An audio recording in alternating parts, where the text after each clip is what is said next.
The wind carried a strange silence across the battered remains of Greenwood, a small town nestled deep in dead America. Once vibrant and full of laughter, its streets now echoed only the sounds of creaking doors, distant crows, and the occasional groan that chilled the spine. On the rooftop of the old city library, Captain Elena Reyes stared out into the hazy horizon, binoculars gripped tightly in her hands. The sun had just begun to rise, casting a soft orange glow across the abandoned homes below. She wasn't alone. Behind her stood a group of survivors, once ordinary citizens, now soldiers in a war they never asked for. Sergeant Mike Travers, a former mechanic with a sharp eye and a quicker trigger. Tara Lee, an EMT whose courage had saved more lives than she could count. And young Noah, barely 17, but already hardened by loss. Together, they made up the core of a resistance unit called the Brave Hearts, a name born out of desperation, now carried with pride. The radio crackled behind them. Anyone reading this is Command Post Echo. We've detected movement, repeat, large undead activity heading north of your zone. Possible breach in Sector 12. Elena rushed to the transmitter.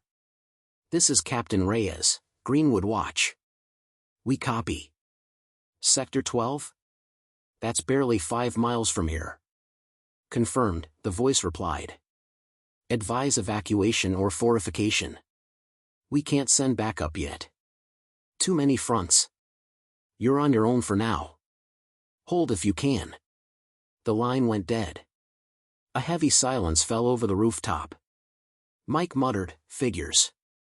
We're always on our own. Elena stepped back, thinking fast. We're not running. We've worked too hard fortifying this sector. We hold. Noah looked up nervously. But what if they break through? Elena turned to him. Then we fight harder. Together. The Bravehearts had spent the past 3 months turning Greenwood into a defensible zone, setting traps, barricading roads, mapping sewer lines for quick escapes, and building rooftop signals. They'd survived not because they were stronger, but because they were united. Elena gathered everyone in the old community center, which now served as their base of operations. The place was dimly lit with battery-powered lamps. A hand-drawn map of the town sat pinned to the wall, covered in red marks and notes. She pointed at Sector 12. If they're moving in from the south, they'll try to break through the highway tunnel. That gives us 2 hours, 3 max, before they reach us. Tara leaned in. We need to seal the tunnel. Explosives? Too risky, Elena said. If the blast fails, we lose the tunnel and alert every walker within 10 miles. I could rig something quieter, Mike offered. Some of the old propane tanks from the diner. Controlled detonation. Small but enough to collapse the entrance. Do it, Elena nodded. Outside, the wind shifted again. The moan of the undead rolled in like a distant thunderstorm, low, constant, terrifying. Noah was stationed at the lookout tower near the west fence when he spotted movement, figures limping, stumbling, dragging themselves forward. Elena, they're already here. South fence. Elena bolted outside, Tara right behind her. She grabbed her scoped rifle and scanned the treeline. Dozens of them. Maybe more. The infected were moving faster than expected. Their rotten skin and hollow eyes reflected the early light like something out of a nightmare. She radioed Mike. Forget the tunnel plan. They're at the fence. Mike replied, copy. Switching to defense protocol. I'm arming the spike traps. As the first wave of undead hit the south fence, the traps engaged, sharp spears rising from the ground, impaling several. Gunshots echoed through the streets. The brave hearts had trained for this, but even so, the chaos hit hard. Elena barked orders. Keep them off the main gate. Aim for the knees, drop them first, then finish. Noah, his hands shaking, fired his shotgun. He missed the first shot but steadied himself for the second. A walker collapsed, twitching as he reloaded. Tara dragged a wounded survivor back into cover. We need reinforcements, she shouted. There are no reinforcements, Elena said grimly. We are the reinforcements. The wave pressed harder. The south fence groaned under the pressure. One of the gates bent inward. "We've got a breach," someone yelled. Mike ran up, dragging a chain spool. "I can weld it shut, but you've got 60 seconds. Elena nodded. "Do it." With bullets flying and screams echoing through the streets, Elena realized something vital: this attack wasn't random. The infected weren't wandering. They were moving with direction, with intent. And someone, or something, was leading them. As Mike sealed the gate and the brave hearts pushed the remaining undead back, Elena stared out past the trees. A dark figure stood watching from the woods, unmoving, almost cloaked in shadow. She blinked, and it was gone. But the message was clear. The undead weren't just attacking anymore. They were evolving. Night fell like a blanket over Greenwood, hiding the damage left behind from the undead assault. The south fence held, barely, but the streets near it were scorched, blood-stained, and littered with broken bodies, some human, most not. Inside the town's old museum-turned-command center, Captain Elena Reyes stood over a lantern-lit table, staring at the crude map of Greenwood. Her fingers tapped anxiously near the red-marked Sector 12, the direction from which the horde had come. "They weren't wandering," she whispered. "They were being led." Mike Travers rubbed a rag over his scorched hands, his face still covered in soot from welding the gate shut. "Led? You saying someone's controlling them?" "I saw something, someone," Elena replied. "Tall, still, just standing at the tree line. It vanished right after the breach failed." Tara frowned. "A survivor?" "No. Not human." The room fell silent. They'd all heard rumors of mutated zombies, stronger, faster, smarter, but no one in Greenwood had seen proof. Until now. "We need answers," Elena continued. "We can't defend this town blindly. If there's a new type of infected out there, we have to know what it is." Mike glanced at the weapons rack. "Then we take the fight to them?" Elena nodded. "At first light, we send a recon team to the forest past Sector 12. We track where the horde came from. If there's a nest or something worse, we find it." Tara stepped forward. "I'm going." "So am I," Mike added. "Noah, you stay back," Elena said firmly. "You're on comms and defense with the rest. We need eyes on the town while we're gone." Noah looked disappointed but nodded. Deep down, he knew he wasn't ready for what might lie beyond the trees. The next morning, the team moved out before the sun touched the rooftops. Elena, Mike, and Tara slipped through a broken fence, passing scorched earth and twitching remains. Every step beyond the border of Greenwood felt heavier, as if the ground itself remembered what had marched across it. For 2 hours, they hiked in silence through thick underbrush, following broken branches and smeared trails of gore. Birds stayed quiet. No insects buzzed. The forest was unnaturally still. "Over here," Mike whispered, crouching near a tree. The bark was torn open by what looked like claw marks, long, jagged, unnatural. Tara knelt to inspect it. Too high up for an animal. Whatever did this is big. They moved deeper. Eventually, they reached a clearing. At its center stood an old ranger station, long abandoned. Its roof sagged, windows shattered, but what drew their eyes wasn't the building, it was what surrounded it. Tattered clothes. Bones. Shredded backpacks. A feeding ground. "Stay low," Elena ordered. She raised her binoculars. The inside of the station was pitch black. But movement flickered inside, quick, jerky, and not like any walker she'd seen. Then, a shape moved out onto the porch. Tall. Thin. Skin pale and stretched like wax over a skull. Its eyes weren't blank like the usual infected. They were focused. Calculating. It didn't stagger, it watched. Elena froze. "That's not a normal one." Mike whispered, "Looks like it's thinking." As if it heard them, the creature snapped its head toward their hiding spot. "Back!" Elena hissed. They retreated through the trees, hearts pounding. Behind them, shrill cries echoed through the forest, inhuman screeches that pierced the air like glass. Something was chasing them. "Run!" Mike shouted. The trio bolted, zigzagging through trees and roots. Tara tripped, catching herself on a branch, but kept going. They didn't stop until they were nearly at Greenwood's border. Breathing hard, they regrouped behind an overturned van near the east gate. "What was that?" Tara gasped. "Something worse than a walker," Elena replied. "It wasn't just watching us, it wanted us to see it." They re-entered the town and locked the gates behind them. Word of their mission spread quickly through the community. Survivors gathered in the hall, waiting, anxious. Elena stood before them. "We found signs of a new threat. It's stronger. Smarter. And it's sending the infected directly toward us." This wasn't just a wave. It was a test. Murmurs rose in the crowd. "What do we do?" someone asked. Elena looked around at their tired, scarred faces. People who had already lost so much. "We hold the line," she said.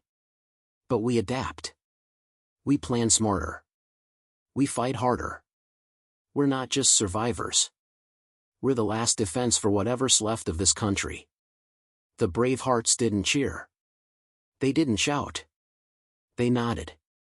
Silent. United. Because they understood. The real war hadn't even started yet. The wind howled that night, carrying strange sounds over Greenwood's wooden walls, moans that stretched too long, footfalls that stopped and started without rhythm. Noah stood alone on the north tower, scanning the horizon through dusty binoculars, his heart thudding harder than the gusts pushing against him. And then he saw it. A single silhouette, standing still on the ridge just outside town. Not moving. Not moaning. Just watching. Noah gripped the radio. "Captain Reyes, we've got eyes on a figure. Not approaching, just standing there. Same height and build you described." Crackling static answered first, then Elena's voice. "Stay locked in. Don't engage unless it crosses the wire.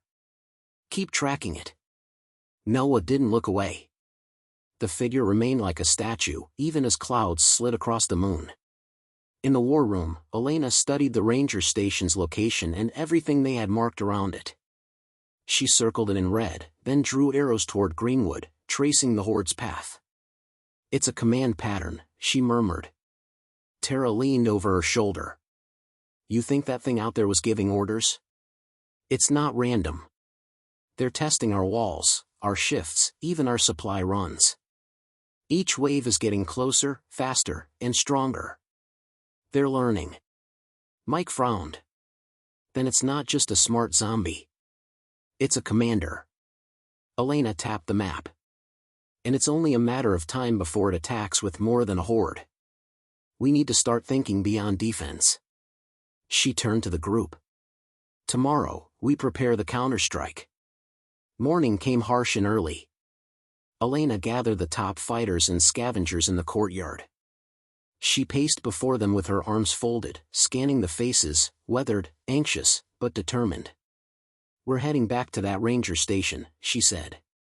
"But this time, we're not just observing. We plant traps, we scout the terrain, and we see if there are any signs of how far this infection has evolved." "We're going back there?" Noah asked, joining the group. "That thing almost caught us last time." Elena nodded.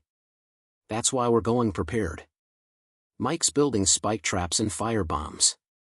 Tara's untracking. I want eyes on every angle of that station." Noah swallowed hard but stepped forward. "Then I'm going with you. I need to see it for myself." Hours later, the team moved silently through the forest. Mike led with a crossbow slung over his back and coils of wire in his pack. Tara crouched near the ground, reading tracks with surgical precision. Noah watched every tree like it might reach out and grab him. They reached the station by mid-afternoon. The clearing was empty. The porch stood broken but untouched, the strange creature nowhere in sight. "It's too quiet," Mike muttered.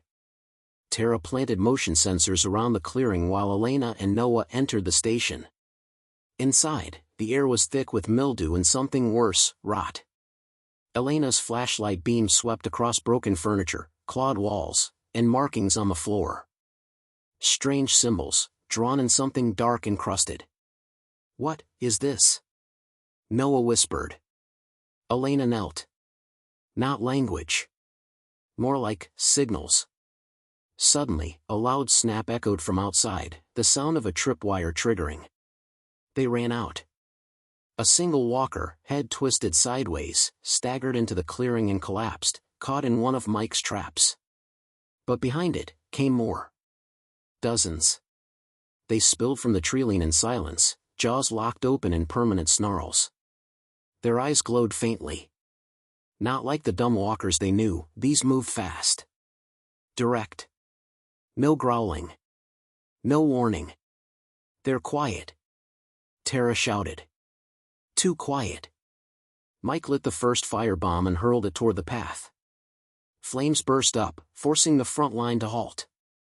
But the rest kept coming, around the sides, into the trees. "Fall back," Elena ordered. "To the ridge." They ran. Traps detonated in bursts behind them, flames, wires, spears, but the infected didn't slow. A few dropped, but many more pushed forward. As they reached the edge of the woods, Noah looked back and saw it. The tall figure again. It stood beyond the flames, arms behind its back like a general surveying a battlefield. It didn't chase. It didn't move. It watched. They reached Greenwood before dusk. Exhausted. Dirty. Eyes wide. Inside the walls, Elena addressed the entire town. "They're not just walkers anymore," she said. "They're being led. Trained. They move with strategy. Silence. Purpose. We're not up against mindless monsters." Murmurs spread through the crowd. "What are we up against then?" someone called. Elena's jaw tightened. "An enemy with intelligence. Possibly even memory. And it knows exactly where we live." Mike stepped forward. "It's time we stop playing defense." Elena nodded. "Starting tomorrow, Greenwood becomes a fortress. We train harder. We scout farther. And we hit back." She looked to the horizon, where the sun dipped behind the trees. "Because if we don't stand together now, dead America will fall." The hammering of nails echoed through Greenwood as the sun rose. From the walls to the rooftops, every hand worked without pause. Children passed crates of supplies. Elders sharpened makeshift weapons. Fear hung in the air, but so did determination. Inside the town's chapel, once a place of worship and now a war room, Elena stood before a hand-drawn map of the region. The ranger station was circled in red. The infected path marked in black. All roads in and out had been updated with symbols, barriers, trap zones, lookouts. Mike entered carrying a box of wires, pipe caps, and fuel canisters. "The flame traps are ready. Motion triggers too." Tara arrived next, brushing leaves off her arms. "The smart one hasn't moved in 2 days. It's staying behind the line, sending the others instead." Elena looked at them. "It's testing us." Noah joined them, rubbing tired eyes. "We need to test it back." By noon, Greenwood was a machine in motion. A watchtower now stood on every corner. Runners practiced signals with mirrors and flags. Tunnels were dug between homes. Barricades reinforced the eastern gate. In the training yard, Elena addressed the town. "This is no longer a safe zone," she said. "This is a stand. The enemy outside isn't shambling. It isn't confused. It's hunting." Silence fell. "But we have something they don't. We have each other. Our unity, our hearts, that's our strength." A cheer rose, not loud, but steady. A flicker of hope. That evening, Tara returned from the woods breathless. "New prints," she said. "Larger group heading south around the ridge." But it's weird, they're circling us. Elena frowned. How far? 3 hours. Maybe less. Mike stood up. They're not attacking the front. They're flanking. Noah looked out the window. What if they don't just want to get in? What if they want to trap us inside? As the sun dipped behind the hills, Elena moved fast. Half the fighters remained to defend the town. The other half, including Tara, Mike, and Noah, followed Elena out the back through the forest. They followed the outer paths, weaving around hills and avoiding noise. The woods felt colder that night. Still. Wrong. Then they saw it. An entire group of infected, 40, maybe more, standing motionless in a clearing. Like statues waiting for orders. None groaned. None twitched. They faced the ridge, forming a line. And there, standing behind them like a shadow, was the tall figure again. This time, they were closer. Its head turned. Slowly. Almost like it heard them. Back, Elena whispered. Now. But before they could retreat, one of the infected broke the stillness and turned toward them. Then another.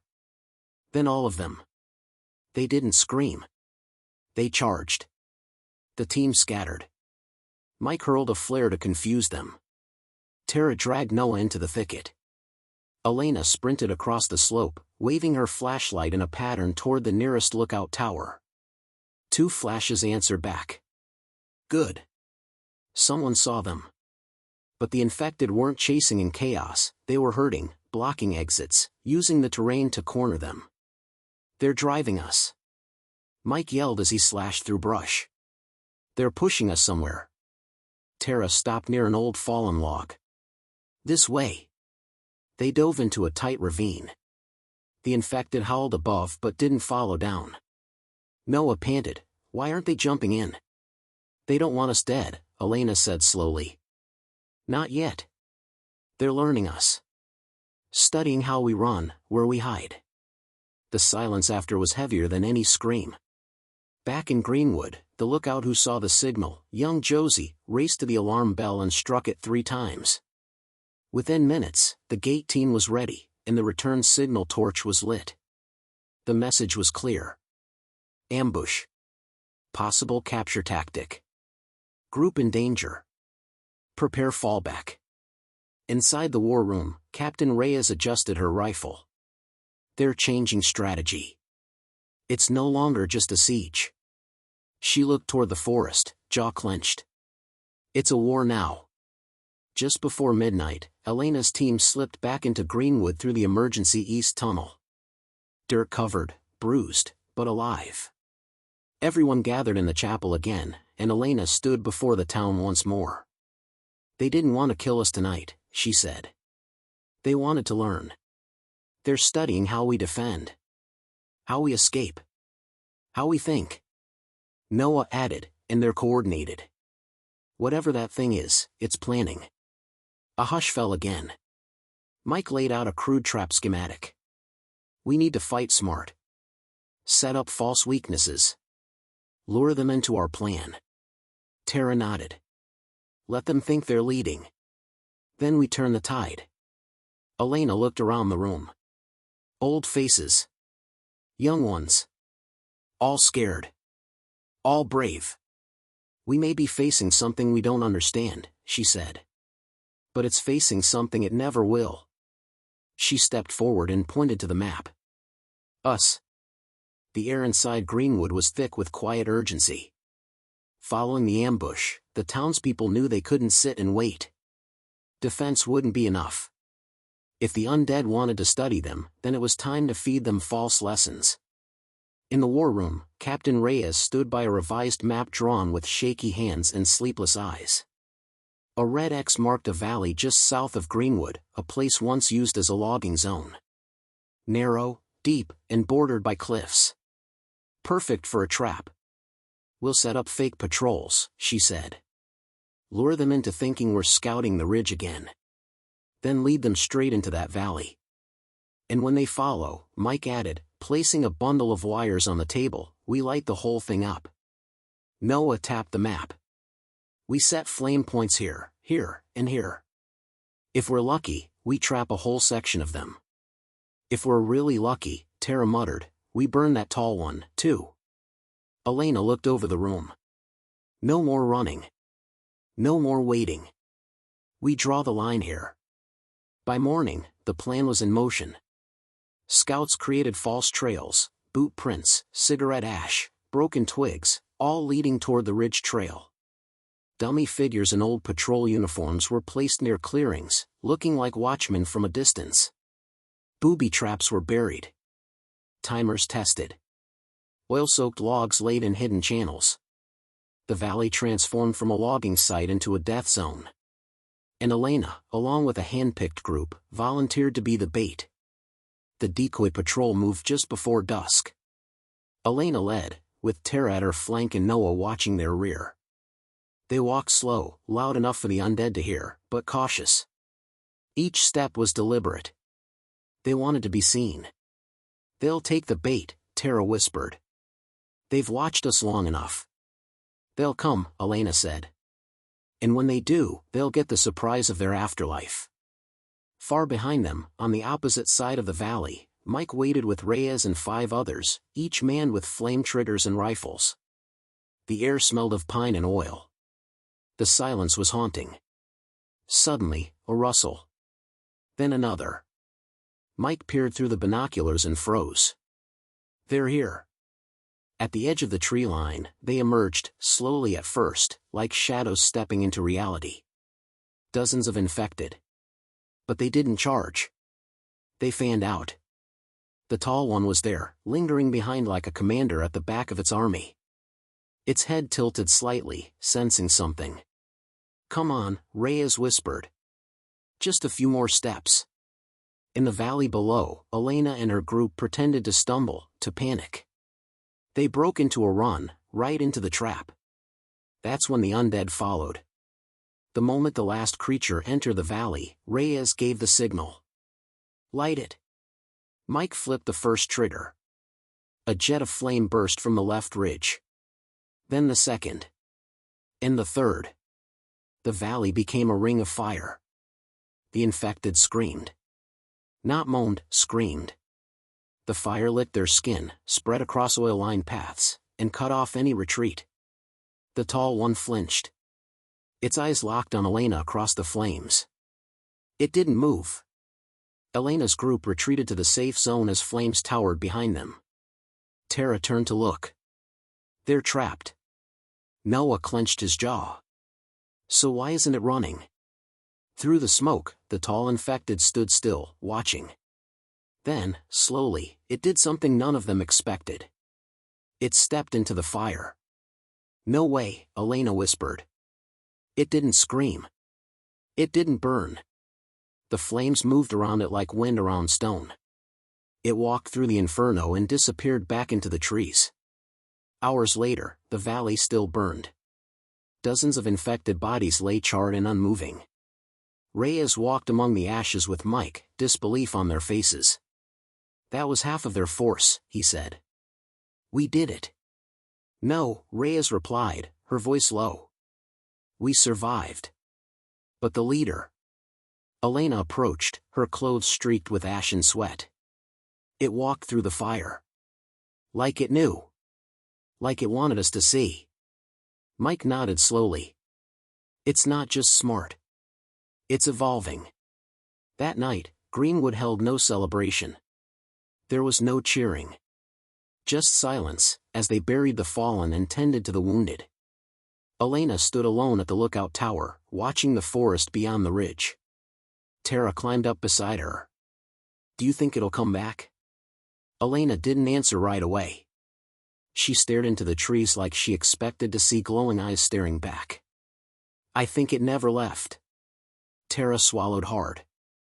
So what now? Elena looked over the town, her people still moving, still working, still refusing to fall. Now we fight smarter, she said. Now we prepare. The flames had barely died down in the valley when the fear truly began to settle. Greenwood's victory had come at a price, 13 men and women lost, and more wounded.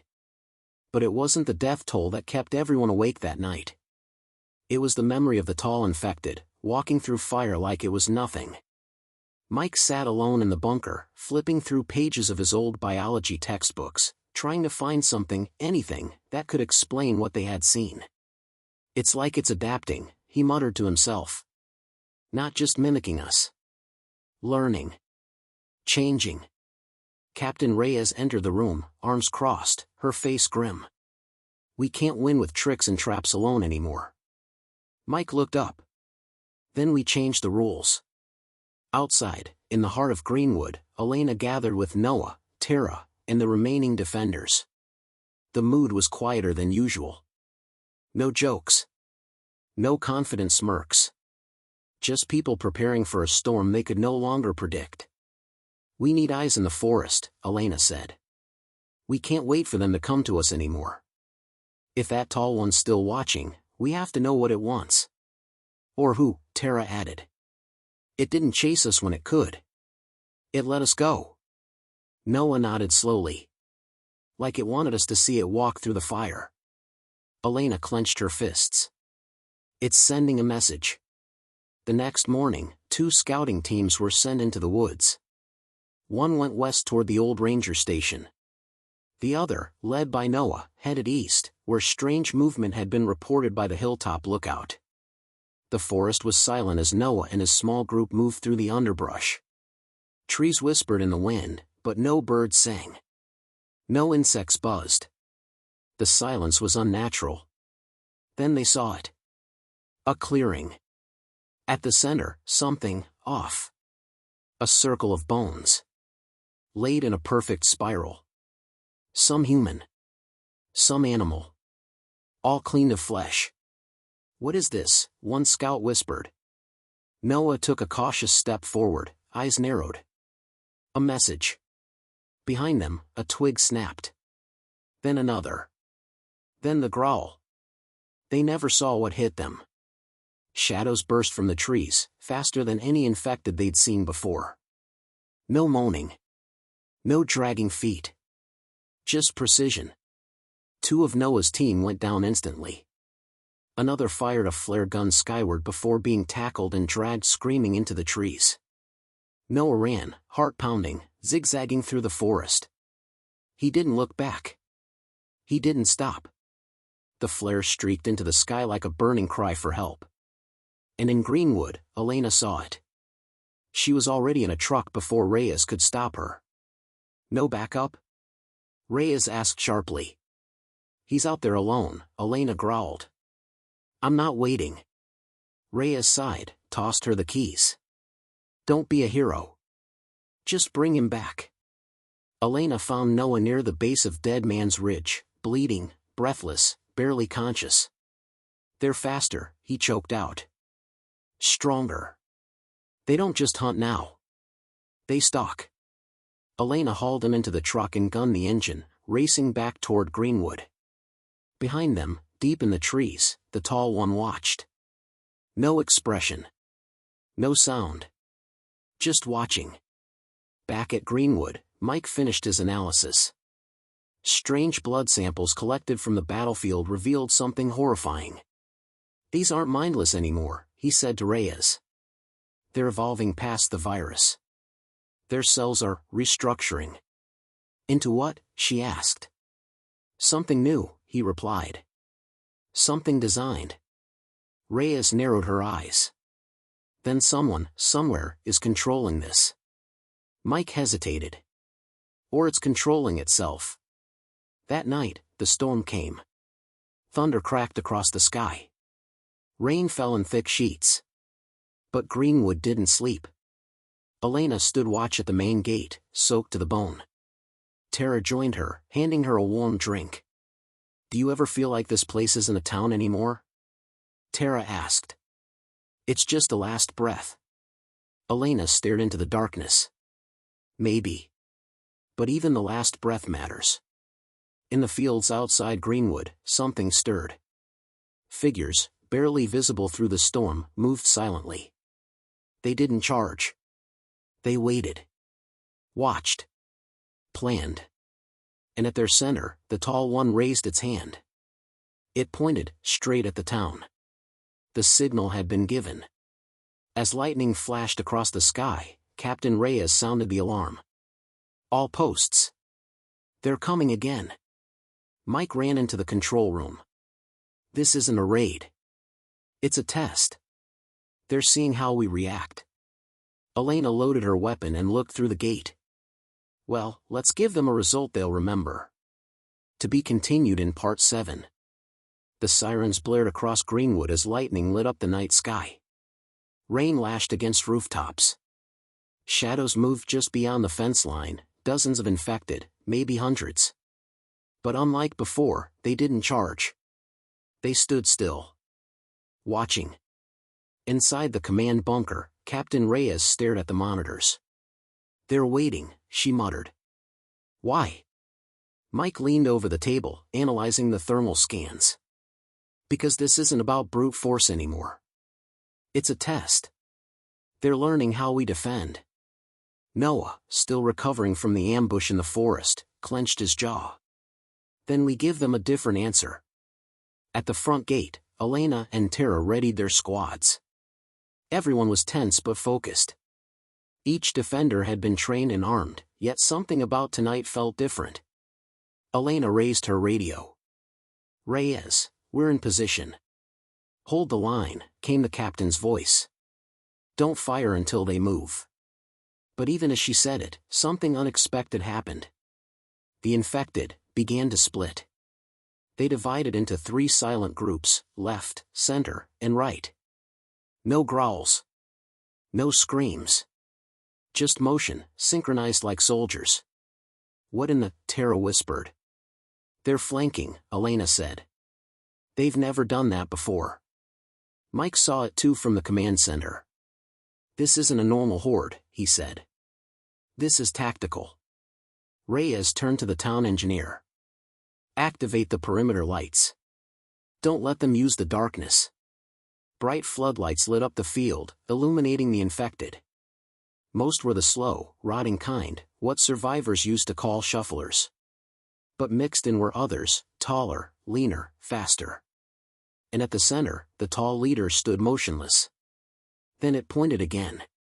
The center group moved forward. Gunfire erupted from the front barricade. Elena and her team unleashed a controlled volley, mowing down the first wave. But the moment they fired, the 2 flanking groups began sprinting toward the east and west walls. They're pulling our attention to the middle. Tara shouted. It's a diversion. Fall back to secondary positions. Elena ordered. Do not split, we hold together. But the infected moved faster than expected. Several defenders were caught off guard at the east wall, dragged screaming into the dark before they could react. Reyes gritted her teeth. They're inside the outer ring. Mike turned to her. We need to draw them into a trap. We still have the fire grid rigged near the warehouse. You mean light our own streets on fire? Reyes asked. Unless you've got a better plan, Mike replied. She radioed Elena. Lead them to Sector 3. Mike's got a surprise waiting. Elena and her group began a calculated retreat, firing in bursts, guiding the infected deeper into Greenwood's industrial zone. The plan was risky, set fire to the paths behind them to trap the undead, but there were no safe options left. Tara tossed a flare into the oil-soaked gravel. The flames roared to life. Dozens of infected burned, screeching, thrashing, falling. But again, the tall one didn't flinch. It stepped through the fire, skin blistering, eyes fixed on Elena. For the first time, Elena froze. Something about its gaze, cold, almost human, sent a chill down her spine that had nothing to do with the rain. Then she heard it. A sound she hadn't expected. A whisper. Not from her radio. Not from her team. From it. Elena. She stumbled back, nearly tripping. Tara grabbed her arm. What did you hear? Elena looked pale. It said my name. It spoke. Noah, now on site, stepped between them and the tall infected. Fall back. Now. They retreated into the next zone. Mike activated the trap. Explosives hidden in the alleyways detonated, collapsing parts of the buildings and sealing the path. But the tall one vanished in the smoke. Back in the command room, Reyes looked at the aftermath. Burning infected. Collapsed streets. A city still standing, but barely. "We stopped them," Mike said. "But we didn't beat them." Reyes nodded. "And now we know. They're evolving, and targeting individuals." Later that night, Elena sat on a rooftop, staring at the scorched skyline. Tara joined her, sitting beside her silently. "You think it really said your name?" she asked gently. "I know it did," Elena replied. "It was like it knew me. Like it had studied me." Tara frowned. "Then it's not just watching us. It's choosing us," Elena whispered. "And I don't know why." Down in the quiet of the forest, far from the flames and gunfire, the tall one knelt before another shadowy figure, one even taller, cloaked in darkness. The tall one lowered its head like a soldier reporting in. The larger figure stepped forward. Its eyes burned blue. And it spoke one word. "Begin." To be continued in Part 8. Final part. Dawn broke over Greenwood like a pale ghost. The air was thick with smoke, and the sky, once painted with stars, was now a dirty gray. Fires still smoldered in the east sector, casting long shadows over broken buildings and twisted streets. The city had survived the night, but barely. In the central square, Reyes gathered the remaining defenders. Faces were dirty, tired, and bruised, but every eye was sharp, every hand steady. "This was no ordinary attack," she said, voice low but firm. "They studied us. They knew our defenses. They spoke names. They set traps." Mike stood beside her, holding a map with red lines drawn across half the town. "They're adapting faster than we thought," he added. "And there's more than one leader. The tall one is just the first." Noah, still limping from the last battle, stepped forward. "Then we stop thinking like survivors." Everyone looked at him. "We start thinking like a resistance." Inside an old church now repurposed as a field hospital, Elena sat alone. Bandages wrapped her arm, her rifle leaned against the pew. She hadn't spoken since the whisper. She replayed it over and over in her mind. That moment when the creature said her name. That unnatural clarity in its voice. And behind it, a second, deeper presence.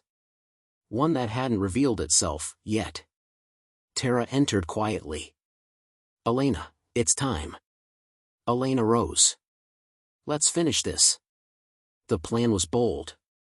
Risky. Maybe reckless. But it was their only chance.